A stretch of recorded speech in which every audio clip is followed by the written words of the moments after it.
YCP కార్యకర్తలారా, మీ సేవలనే మే మరువం. మీ అందరికీ మా వందనం.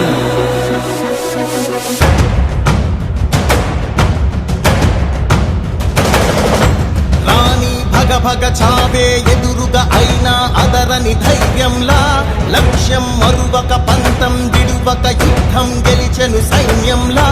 కార్యకర్తల త్యాగాలే